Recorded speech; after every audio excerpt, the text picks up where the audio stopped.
사람이 살다 보면 이유 없이 지칠 때가 있습니다. 괜히 몸에 힘이 빠지고 뭐라 그럴까요? 속에서부터 이렇게 에너지가 솟아나지 않는다 그럴까요? 그런 것들을 경험할 때가 있지요. 그리고 때로는 그런 것들이 연유되어서인지 모르지만 마음속에 원인 모를 병이 생기고 마음이 힘들어지기도 합니다. 왜 몸이 이럴까? 왜 내 마음이 이럴까? 생각이 들어서 병원을 찾아보기도 하지요. 그런데 그때 의사 선생님을 통해서 듣게 되는 말이 무엇입니까? 스트레스 때문에 그럽니다. 스트레스. 좀 스트레스를 적게 받게 살아가십시오. 이런 말을 우리가 듣게 되지요. 스트레스가 왜 생길까요? 제가 사전을 찾아보니까 스트레스는 적응하기 어려운 환경에 처할 때 생기는 심리적이며 신체적인 긴장 상태다. 이렇게 말합니다. 근데 이게 오래 지속되면 사람의 몸이나 마음에 병이나 문제가 생기게 된다. 이렇게 사전은 말해주고 있더라고요. 우리들이 살아가면서 원인 모르게 몸이 지치고 마음이 아파지게 될 때 그 내용을 가만히 살펴보면 이 스트레스 때문에 우리의 몸과 마음이 힘들어지게 된다라고 하는 것이지요. 제가 이 말씀을 왜 드립니까? 오늘 말씀 여러분들 잘 보시면 유다 백성들이 하나님을 괴롭게 한다라고 하는 표현이 나와요. 어떻게 하나님의 자녀들, 하나님의 백성이 하나님을 괴롭힐 수가 있겠나 하는 생각이 우리가 들게 되지요. 하지만 그 백성들이 하나님이 싫어하시는 것을 그렇게 금하셨음에도 불구하고 집요하게, 정말 집요하게 하나님 싫어하시는 것을 계속해서 반복해서 행합니다. 그것이 바로 하나님을 괴롭게 해드렸던 것 같습니다. 정작 유대 백성들은 그렇게 생각하지도 않지요. 내가 힘들고 내가 죽겠고 내가 스트레스 받고 이런 식으로 생각해서 그걸 풀려고 우리는 세상에서 이렇게 살아가고 있습니다. 라고 하나님께 항변하는 게 바로 이 유다 백성들이다 라고 하는 거죠. 하지만 그런 모습 때문에 하나님은 마음이 많이 괴로우신 것 같아요. 그것을 인간적으로 적용을 해서 우리가 말을 해보자면 하나님도 스트레스를 받으셔가지고 병이 나셨을 수도 있다라고 우리가 생각할 수 있죠. 물론 전능하신 하나님이 그런 괴로움이나 스트레스 때문에 무슨 문제가 생기는 것은 아니지요. 하지만 이 괴롭다라고 하는 표현이 나타내는 게 무엇입니까? 그만큼 유다 백성들의 신앙과 삶이 심각한 상태다라고 하는 거예요. 하나님이 마음을 많이 쓰시고 계시다라고 하는 상태를 보여주고 있다라고 하는 것입니다. 자, 그렇다고 한다면 우리가 왜 하나님이 이렇게 괴로워하실까? 그 원인을 좀 살펴보십시다.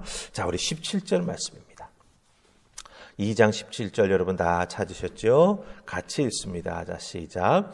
너희가 말로 여호와를 괴롭게 하고도 이르기를 우리가 어떻게 여호와를 괴롭혀 드렸나이까 하는도다. 이는 너희가 말하기를 모든 악을 행하는 자는 여호와의 눈에 좋게 보이며 그에게 기쁨이 된다 하며 또 말하기를 정의의 하나님이 어디 계시냐 함이니라. 아멘. 자, 27절 말씀 보면 여호와를 괴롭게 한다라고 하는 표현이 나옵니다. 여기서 사용된 괴롭다라고 하는 말은 무슨 의미를 가지고 있냐면 반복적인 참기 힘든 일로 인해서 피곤해지는 것을 의미하는 성경의 단어입니다. 반복적으로 참기 힘든 일들이 계속해서 일어나기 때문에 그것으로 인해서 육체적으로는 피곤하고 정신적으로는 탈진된 상태, 그것이 바로 이 괴롭다라고 하는 단어가 가지고 있는 뜻이 된다라고 하는 것이죠. 물론 전능하신 하나님이 고갈되어서 움직일 힘도 없고 심리적으로 위축되신다라고 하는 그런 의미가 아니라고 하는 거죠. 그만큼 유다 백성들의 신앙 상태나 삶의 모습, 그 속에서 반복되면서 보여지는 그 하나님 앞에서 자행되는 죄의 문제나 거룩하지 못한 모습들로 인해서 하나님의 인내하심이 한계에 다다랐음을 보여주는 단어가 이 괴롭다라고 하는 단어의 의미가 된다라고 하는 거예요. 하나님이 더 이상 참기 어렵다라고 하는 암시를 하는 것이 이 바로 여호와를 괴롭게 하다라고 하는 표현이 된다라고 하는 것입니다. 이 하나님이 왜 유다 백성들로부터 괴로움을 당하십니까? 왜 하나님이 인내하심이 한계에 다다랐음을 보여주는 이 괴롭다라고 하는 표현이 성경에 나오게 되었습니까? 17절 말씀 여러분 잘 보시기 바랍니다. 너희가 말로 여호와를 괴롭혔다라고 말하고 있습니다. 그러면서 말로 무슨 말을 했습니까? 17절 중간부터 나오죠. 모든 악을 행하는 자는 여호와의 눈에 좋게 보인다. 아니, 악을 행하는데 여호와 하나님의 눈에 어떻게 좋게 보이겠습니까? 절대로 좋게 보일 수가 없지요. 그럼에도 불구하고 이 유다 백성들은 뻔뻔하게 그런 식으로 죄를 반복해서 지면서 이것도 하나님 기뻐하실 거야. 이것도 하나님 좋아하실 거야. 이런 식으로 자기들을 합리화하면서 신앙생활하고 삶을 살아왔다라고 하는 거예요. 자, 이런 유다 백성들, 하나님이 어떤 처방을 내리실까요? 하나님의 마음이 괴로우니까 그 괴로움 받지 않으시기 위해서 하나님이 뭔가 행하시지 않겠습니까? 하나님이 행하신 처방전이 있다라고 하는 것이죠. 죄가 죄인 줄 모르고 거룩함이라고 하는 자기 자신의 정체성을 내팽겨친 유다를 향한 하나님의 처방은 무엇일까요? 어쩌면 유다를 향한 하나님의 처방은 우리에게도 적용될 수 있다라고 하는 것이죠. 때로는 죄를 죄인 줄 모르고, 그럼 나중에 회개할 때 뭐라고 말합니까? 모르고 지은 죄 용서해 주십시오. 사실은 알고 짓는 거죠. 모르고 짓는 죄가 어디 있습니까? 믿음으로 살아가며 거룩함을 지켜나가야 함에도 세상의 달콤함 때문에 그걸 잠시 내려놓을 때가 우리에게 있다라고 하는 거죠. 그럼 우리를 향한 처방전, 유다 백성을 향한 처방전 무엇일까요? 우리 3장 2절 말씀 보십시다. 3장 2절 여러분들 다 찾으셨습니까? 같이 읽습니다. 시작. 그가 임하시는 날을 누가 능히 당하며 그가 나타나는 때에 누가 능히 서리요. 그는 금을 연단하는 자의 불과 표백하는 자의 잿물과 같을 것이라. 아멘. 하나님의 사자, 언약의 사자가 임해서 이제 그 유다 백성들을 심판하신다라고 하는 내용이지요. 근데 여러분들 잘 보세요.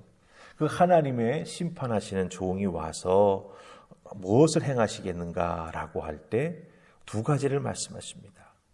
금을 연단하는 불과 같은 것으로, 표백하는 잿물과 같은 것으로 유다 백성들을 다스리시겠다라고 말하고 있습니다. 불과 잿물. 여러분들 이 불과 잿물은 사람에게는 생명을 앗아갈 수 있는 아주 치명적인 것들입니다. 그렇죠? 예. 불은 잘 쓰면 우리에게 유익이 되죠. 하지만 아차하는 순간 사람의 생명을 앗아갑니다. 잿물도 사람이 살아가는데 여러 가지 물건들을 만드는데 유용하게 쓰일 수 있습니다. 하지만 이 직접 잿물에 사람이 노출되는 순간 사람의 생명을 잃을 수도 있는 위험한 것이다라고 하는 거죠. 근데 중요한 것은요, 이 불과 잿물이 어떤 역할을 하냐라고 하는 거예요. 오늘 말씀 보면 이 불로 금을 연단한다라고 말하고 있습니다. 여러분들, 금을 연단한다라고 하는 건 무엇을 의미합니까? 높은 온도로 불을 높여가지고 금을 녹여서 그 원광석을 녹이는 거지요.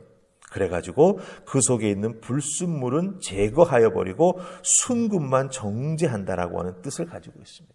불로 연단한다, 녹였다, 또 굳혔다, 녹였다, 굳혔다를 반복하면서 불순물을 제거해서 정제해낸다라고 하는 뜻입니다. 생각해 보세요. 그 뜨거운 불로 녹여낼 때 얼마나 고열이 가해집니까? 녹여낸다라고 하는 건 자기의 형체가 없어지는 겁니다.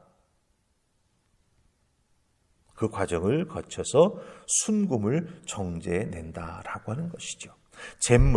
잿물은 어떤 역할을 한다고 지금 성경은 말하고 있습니까? 표백하는 역할을 합니다. 잿물로 가죽을 많이 만들지요. 잿물을 붓고 옛날에 만드는 방법을 보면 사람이 막 밟습니다. 소가죽을. 그리고 막 부드럽게 만들기 위해서 주무릅니다. 그리고 또 원하는 대로 두께를 만들기 위해서 잿물을 먹여놓고서 막 때립니다. 그러면 깨끗해지기도 하고 부드럽게 되기도 하고 모양이 만들어지면서 그 잿물로 다듬은 가죽이 아주 귀한 가치를 가지게 되는 거예요. 잘 보세요. 불로 금을 연단해서 불순물을 녹여 제거합니다. 막 벗겨낸 동물의 가죽을 잿물로 불려서 밟고 주무르고 때려서 깨끗하고 부드럽게 해서 원하는 모습으로 만들어냅니다.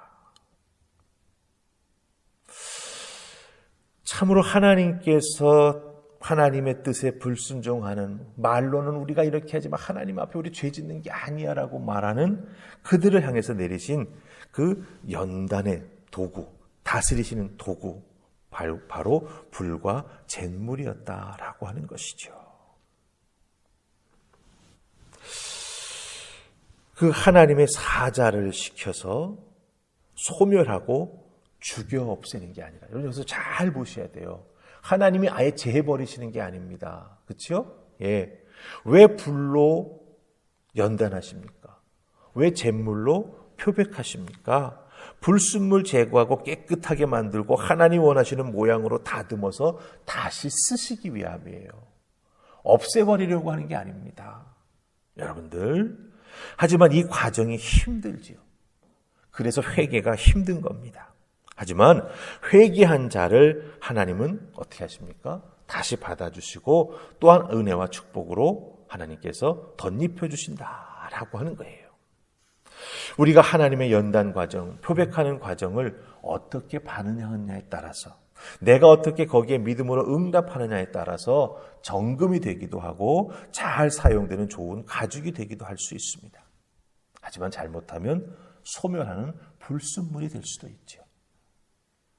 여러분 어떻게 하고 싶으십니까? 하나님이 나를 만드신데 연단하시고 표백하신대요. 그럼 자기 자신을 돌아봐야죠. 내가 하나님 앞에 무엇을 잘못했는지. 그 과정이 어렵고 힘들고 정말 고통이 있을 수도 있지만 그 과정을 내가 잘 견뎌냈을 때 하나님 앞에 정금같이 설 수 있다라고 하는 거예요. 나를 다시 세우시려고 하는 하나님의 마음을 우리가 그 과정에서 읽을 수 있어야 된다라고 하는 것입니다. 근데 왜 하나님 제거해버리지 아니하시고 이렇게 연단하시고 표백하실까요? 우리 6절 말씀 보십시다. 거기에 정말 중요한 이유가 나와 있어요.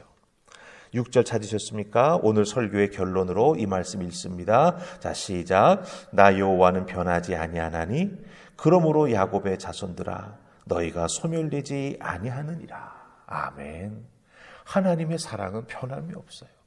그러기 때문에 돌아오라고, 나와 함께 하자고. 그렇죠? 예.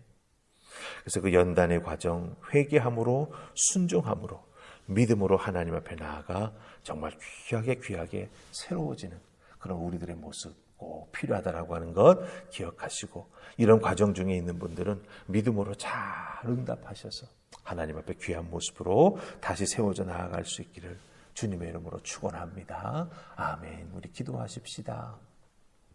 좋으신 하나님 은혜 감사합니다. 유다 백성들은 말로는 자기들 잘 믿는다고 합니다. 우리만큼 하나님 잘 믿는 자들이 어디 있냐고 말합니다. 하지만 실상 그들은 하나님을 마음을 괴롭히고 있음을 보게 됩니다. 하나님이 마음에 괴로우실 때 어떻게 하셨는가?